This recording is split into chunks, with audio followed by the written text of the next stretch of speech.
The security situation in northwest Nigeria has taken a terrifying and high-stakes turn this January 2026, and the name on everyone's lips right now is Bello Turji.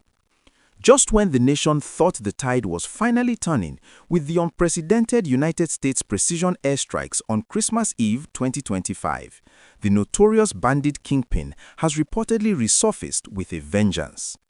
We are tracking a developing story out of Sokoto State, where suspected members of Turji's gang launched a brutal retaliatory attack on local communities, reportedly leaving at least 3 people dead and several others displaced.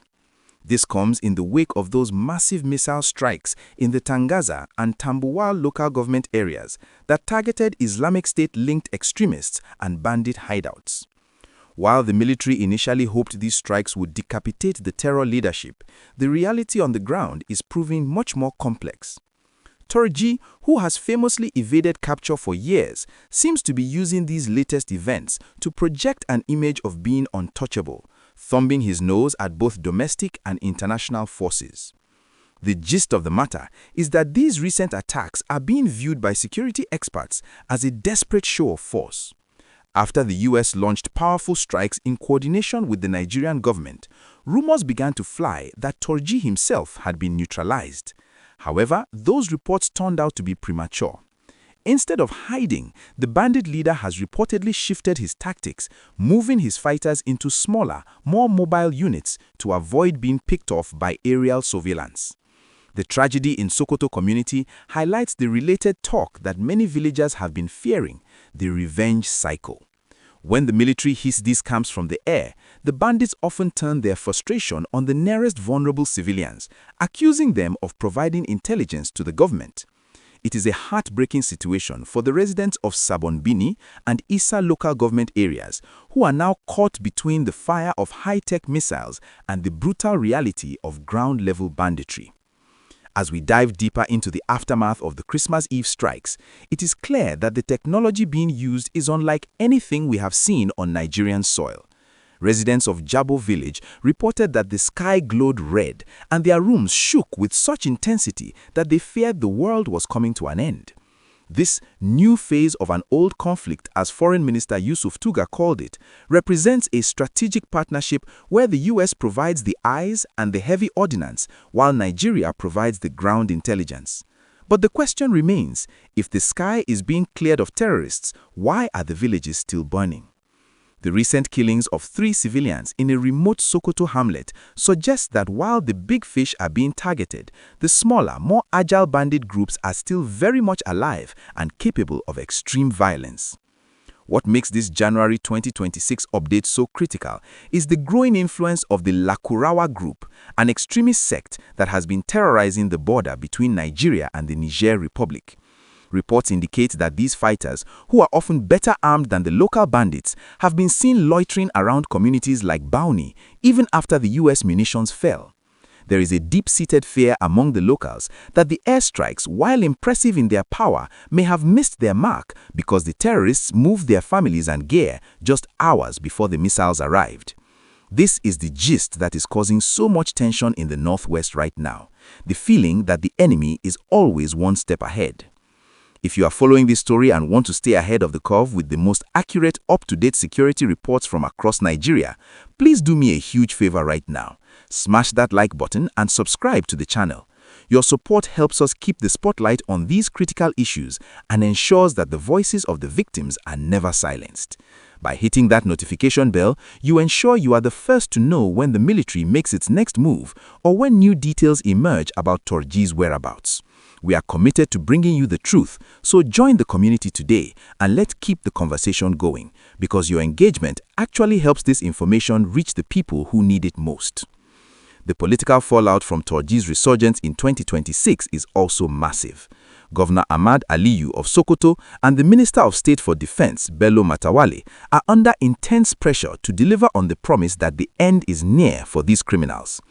The military has recently increased ground patrols and mopping up operations, but the dense forests between Zamfara and Sokoto remain a challenging terrain. What makes this story even more captivating is the ongoing war of words between Turji and the government. In viral videos, the bandit leader has denied receiving any peace talk payoffs and has even called for the arrest of former governors, claiming they are the ones who truly fueled the crisis. This psychological warfare is designed to create confusion and erode public trust in the security agencies. But the Nigerian military remains undeterred, with the Chief of Defense Staff, General Olufemi Oluyede, insisting that the troops must remain battle-ready for a total offensive. The human cost of this delay in total victory is staggering. In the village of Birikini, the debris from the December 25th strike still litters the fields, but the bandits have used the cover of night to return. The 3 victims in the latest Sokoto attack were reportedly farmers who had returned to their lands, believing the foreign intervention had made the area safe. This is a reminder that in the war against banditry, there are no easy shortcuts. You cannot just drop a missile and expect peace to bloom the next day. The Nigerian government has defended the strikes as a successful intelligence-led operation, but the families of the 3 dead in Sokoto are asking why they were left vulnerable to Turji's retaliation. The related talk on the ground is that the bandits are emboldened by the fact that they survived a strike from a global superpower, making them even more dangerous to the locals. We must also look at the humanitarian dimension of this crisis. In communities like Tangaza and Tambuwal, socio-economic activities had just begun to resume following the joint strikes. People were returning to their farms and markets were starting to buzz again. But these recent retaliatory attacks act like a cold bucket of water on that budding hope. When Turji's men strike back, they don't just kill, they destroy the confidence of the people. This is why transparency is so important. Security analysts are calling on the government to be more open about who exactly was hit in the US strikes. If the public knows that top commanders were indeed neutralized, it helps douse the tension and builds resistance against the bandits' propaganda. The presence of the Lakurawa group in the region has added another layer of danger, as these groups sometimes clash and sometimes collaborate with bandits like Turji. This group, which emerged from the border regions near Nigeria Republic, represents a new kind of threat, one that is ideologically driven and highly organized. By striking their camps on Christmas Eve, the US and Nigeria have officially declared war on this new entrant. But as any soldier will tell you, killing a group's leader is only half the battle. You have to destroy the ideology and the logistics that keep them running. This is why the ground troops are now moving into cordoned-off areas, looking for debris and intelligence that can lead them to the remaining hideouts. In the midst of this chaos, the resilience of the Nigerian people shines through. Even as Turji releases videos mocking the government, the local hunters and vigilantes are not backing down. They are working with Amotekun and other regional security outfits to ensure that the bandits do not find a new home in the southwest as they flee the heat in the north. This is a national struggle, and the coordination between states is becoming more important than ever. The news that fleeing terrorists were caught in an Ondo forest earlier this month shows that the security net is tightening, even if it feels slow. We must continue to support our troops while holding the leadership accountable for every civilian life lost in this process.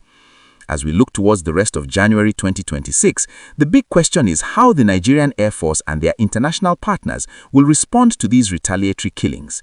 Will we see another round of precision strikes, or will the focus shift to a massive ground invasion to finally clear out the Shinkafi and Isa corridors? The villagers on the front lines don't care about the politics. They just want to be able to go to their farms without the fear of being kidnapped or killed. The military describes Turji as a dead man walking, and while that might be true strategically, the tactical damage he's doing on his way out is still very high. We will continue to scour the front lines for the latest gist and bring you the most reliable updates as they unfold. Every piece of news we get from the ground suggests that we are at a turning point, and the coming weeks will determine if 2026 is finally the year that peace returns to the Northwest. Before we conclude, I want to remind you once again to stay vigilant. The security of our nation depends on the cooperation of every citizen. If you see something suspicious in your community, do not hesitate to contact the authorities. And for more deep dives into the stories that matter most to you, make sure you have liked this video and shared it with your network. Subscribing to this channel is the best way to support independent journalism that puts Nigeria first. We are on this journey together, and your voice is a crucial part of the story. Thank you for watching, and we will see you in the next update as we continue to track the movement of the Nigerian military and the search for Bello Turji.